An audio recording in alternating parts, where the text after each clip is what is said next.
This video was sponsored by World Anvil.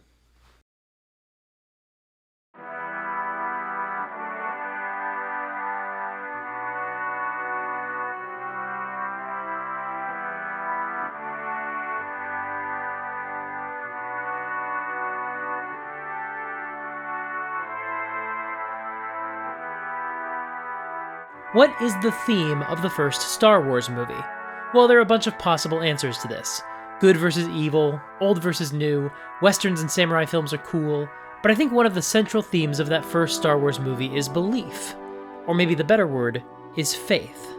This wasn't my observation originally. I heard this second or third hand from others who have made this connection themselves. But ever since I heard it, it really resonated with me. And more than that, I think the themes of faith that the film explores can actually be seen as the inspiration for a lot of really important decisions that went into the design of the world of Star Wars. Not the literal worlds like the planets, but from a world-building perspective, the universe presented to us in the story. So today we're going to examine how the first Star Wars movie, Episode 4, A New Hope, can serve as the example for the process of building a world based on a simple central theme. First, just to establish a baseline, since the claim that Star Wars is about belief might not ring true for you, let's show our work on how we got there. First, we have a main character, Luke, who has not heard very much about the wide world, and then he finds out about this belief in a manifestation of will that permeates reality and is a part of all living things. The idea of the Force is very reminiscent of Eastern philosophy. Plenty of people have written about that before. Luke meets Obi-Wan Kenobi, someone who can tell him a lot about the Force, a wise mentor who is an expert and has been persecuted for this belief. And Luke also meets Han Solo, someone who doesn't believe at all, an arrogant swashbuckler who feels that all you need is your own wits, and anything else that you can't explain is just pure luck. Bad or good. Luke also learns about an enemy. Although he learns very little about him, I don't think Luke can really conceive of who Darth Vader really is throughout that first film. But he still learns that there is an enemy who is also a believer in this same faith, although their version of this belief is twisted and wicked. Luke knows that Vader is a former apprentice of Obi-Wan's, so he knows that the antagonist of the film has a connection to his own mentor. And of course, this means Luke is essentially a second chance to train someone more successfully, to impart the proper lessons about the Force, to keep the older traditions of the faith alive. Of course, in the sequel, that winds up being true in more than one way. Luke very much becomes a second chance to train Anakin and not get things wrong, but that's not really the subject of today's video. Then the villain kills the mentor, which is of course devastating. But this is not the end. Luke begins to hear the mentor's voice in his ear, still mentoring him from beyond the grave. And of course, Obi-Wan's body disappeared, leaving only his robes. So clearly, something is going on here. Something Luke isn't able to explain. And then, at the end of the film, as Luke makes the Death Star trench run, he hears Obi-Wan's voice again, telling him to just have faith, to trust in him and trust in the Force, to believe. Luke turns off his targeting computer and he's able to make the shot that no one else could. And it wasn't luck, and it wasn't skill. It was faith. So if we're George Lucas and we're sitting down to tell a story about belief, what does that tell us about the creation of the story and the world? What lessons can we take and apply to our own worlds? Well, first, we know we're telling a story about faith, about someone finding a new belief, and this belief being tested by other people. That's a very intimate story, so Luke doesn't need that many people to talk to about it. Plus, it was a pretty low-budget movie. If he just talks to a couple of people, that saves money. But really, the only conversations he has about the Force are with Obi-Wan and Han Solo. As far as we see, it never even gets brought up around Leia. We also have the conversations between Darth Vader and Tarkin, where Tarkin says that the Jedi religion was extinguished long ago, leaving Vader as the only believer. The topic also comes up in the Imperial Council meeting, where at least one of the other officers is dismissive of the Force, mocking it as an ancient religion, calling Vader a sorcerer, in case you needed a reminder that this is actually a fantasy movie. And of course, Obi-Wan and Vader discuss the Force, when Obi-Wan implies that there are still a lot of secrets about the Force that Vader doesn't understand. So from these scenes, we can see that there is this belief system in place in the world, and that very few people actually believe in it. But we also see that the Force has actual ways that it can affect reality. We see this in 4 ways throughout the course of the film. The first is when Obi-Wan is able to cast suggestion on a stormtrooper and convince him to do something he would not normally do. Let them pass without inspection. The second way we see the Force used is to sense things that can't be seen. We get this when Obi-Wan senses the destruction of Alderaan, and then immediately after that with the lightsaber training scene. We also see this when Darth Vader senses Obi-Wan's presence on the Death Star, and I'd say Luke uses this aspect of the Force when he takes the shot at the end of the film. The third way the Force affects reality is when Vader chokes an underling without touching him. And the fourth effect of the Force is the disappearance of Obi-Wan. That's it. No one levitates a lightsaber, no one lifts an X-Wing. That all comes later. Because obviously later films would add more aspects of the Force. In The Empire Strikes Back, we get more overt examples of telekinesis. We get a visual representation of Obi-Wan's spirit. We see the power to see the future, and the ability to communicate across vast distances. In Return of the Jedi, we get Force lightning. The Mandalorian and Rise of Skywalker show that the Force can heal, and so on. But beyond just establishing some powers we can associate with the Force, the first film gives us a framework to work with, to show how the Force is perceived by the common people. This is a fringe belief. There are very few members of this faith left in the world. Vader is called a sorcerer, and Obi-Wan is called a wizard and a hermit. The parallels are not subtle. This belief is not thought of as especially scientific or legitimate. So if we're sitting down and writing this story, what do we know? What does this tell us about the world? We know that this is not a world with a lot of belief. We know that this is a world where this belief structure is not only not the dominant faith, but it's not even believed by anybody. We only see 3 characters in the film who believe in this religion: Luke, Obi-Wan, and Darth Vader. And one of them learned about it 30 minutes into the film. That means there are only 2 people who were actively practicing this faith when the story starts. Okay, and if that's the case, then that tells us about the power structure of the world as well. Whoever there was that did used to believe in this, they're gone. And so there's an overwhelming force, with a lowercase f, that is suppressing this belief. That becomes the evil empire. Okay, so as we're writing this story, that tells us that there is an empire that is controlling the will of the people, or at least the information that gets to the people. So now we know who our villains are. Our heroes won't just be fighting one person, one evil sorcerer. That would be interesting if they were just going to, essentially, a wizard's tower, or the castle of this Darth Vader fella. But that's not what the story is about. It's not about this one bad guy. He's just part of the system now. It's about this evil empire that is trying to keep this Eastern-style religion from reaching the rest of the modern world. This is also confirmed when Obi-Wan tells us that Vader helped the Empire hunt down the Jedi, taking active steps to eliminate this belief from the universe. This is a story about a wicked government that is trading in human lives and committing atrocities on unsuspecting innocent people for their own political capital. A film that took place in a galaxy far, far away, but happened to get released shortly after the Vietnam War, and that's not a coincidence. George Lucas is telling us that the modern world we see, in the movie of course, is a world without faith. The only chance anyone has to learn about faith is via word of mouth, learning from a mentor. Luke has to get away from whatever the rest of the people believe, whatever that is. We don't really get a sense in this movie of what religion is like for the people of the Republic. I mean, this kindly old man says, "May the Force be with you," but he doesn't even get a name. He's not a major character, so that could mean anything.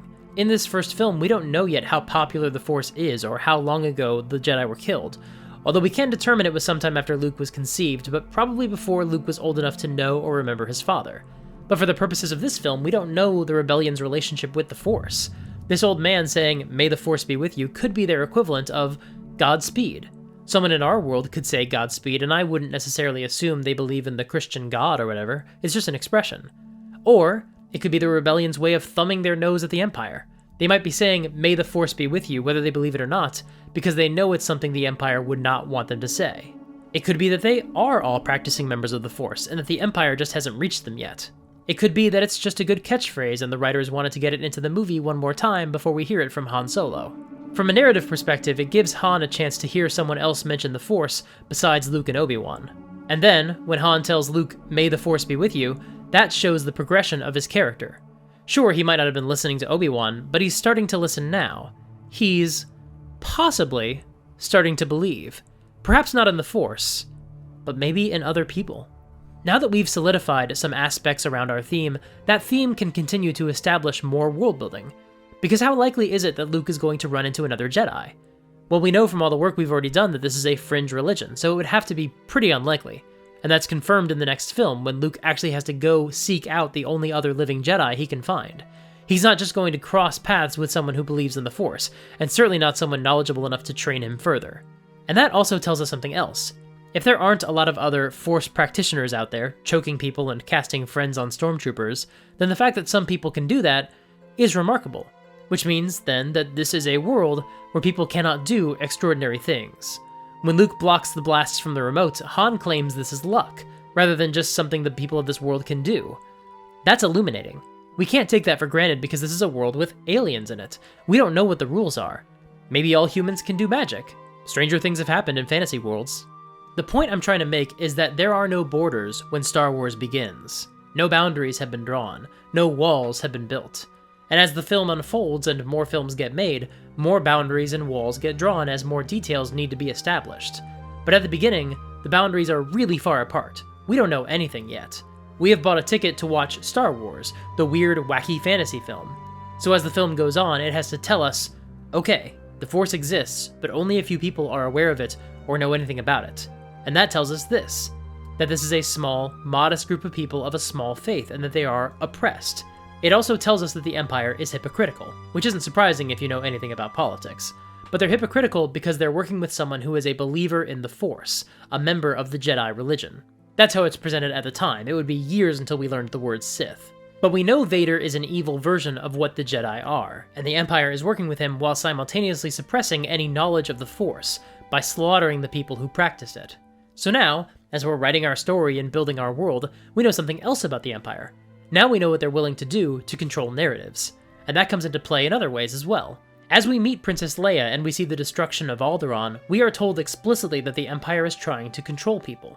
They're trying to control the narrative, and in their effort to accomplish that goal, they are willing to destroy entire planets. But Leia tells us that they're going to fail, so now we know something else about this world. It's not hopeless. There's not a lot of hope, but the people are desperate for hope. People are looking for something that will empower them. And now we can expand on that idea and look at how the representation of that theme manifests in Luke. Luke is one of the only people in the film who does feel hope, but it's getting ground down every time his opportunity to leave the farm gets further and further away. And then Obi-Wan comes along and opens the door for him. He says it's okay for you to feel how you're feeling, and here's why. Have you heard the good news about the Force?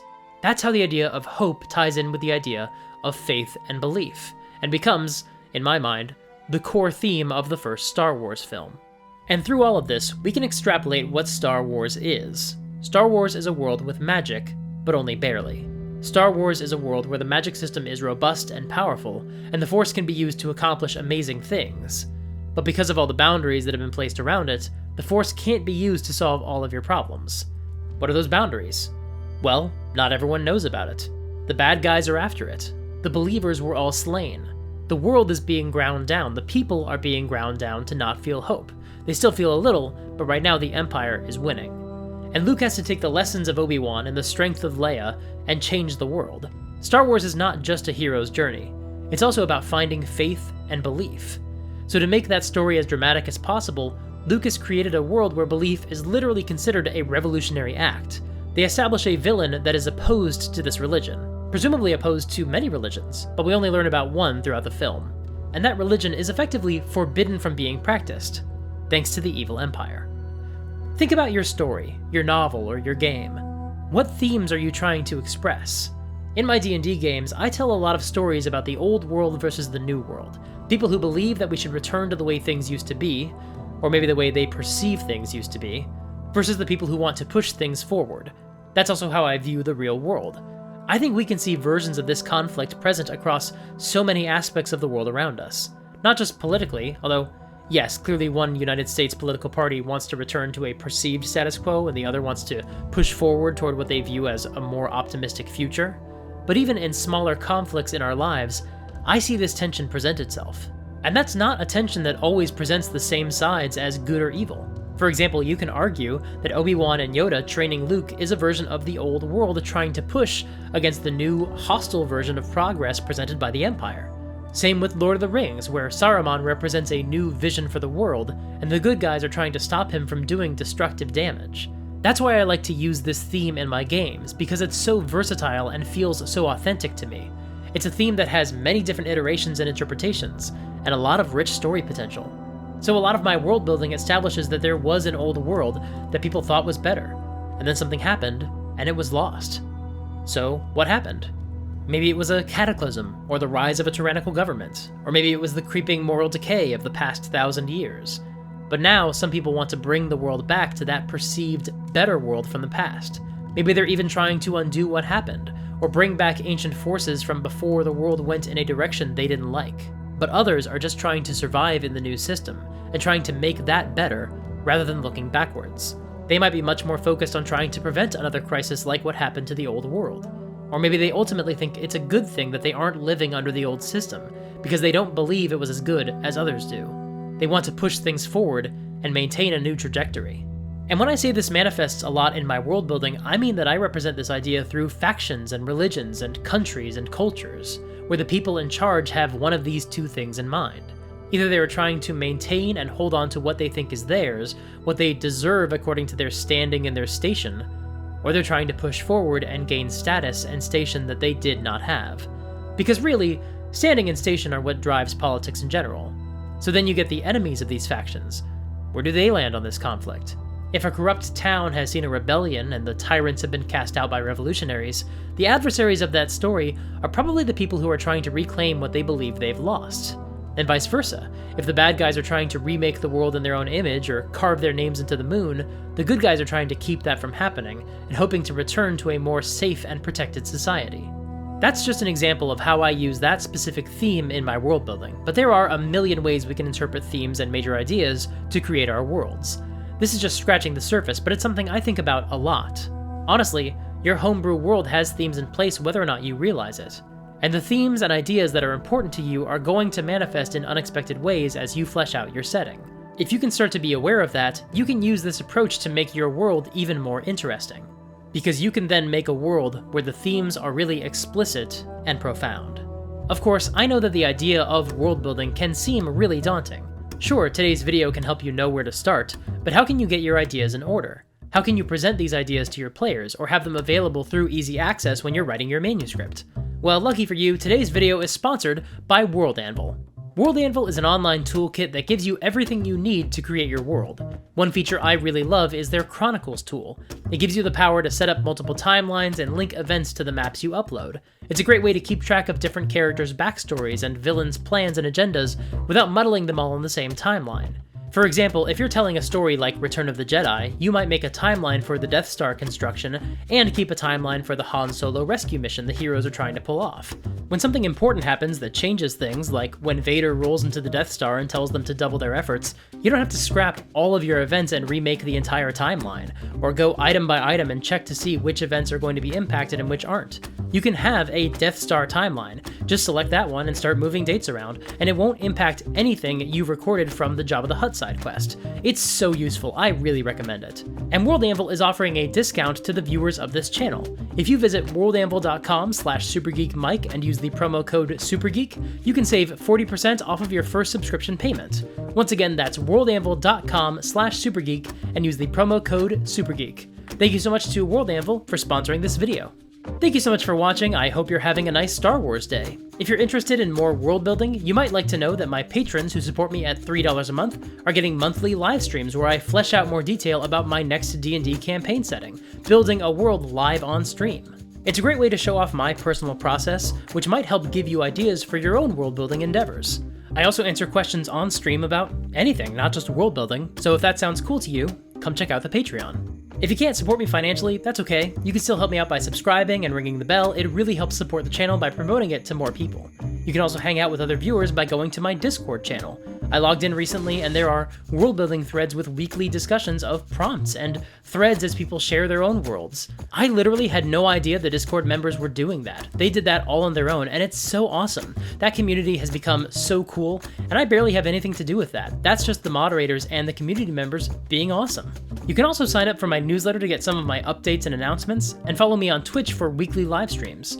Those links are all in the doobly-doo below. If you're in the mood to discuss more world-building questions, check out my video about whether or not your D&D world should have spellcasting services available from NPCs. Until next time, play fair and have fun.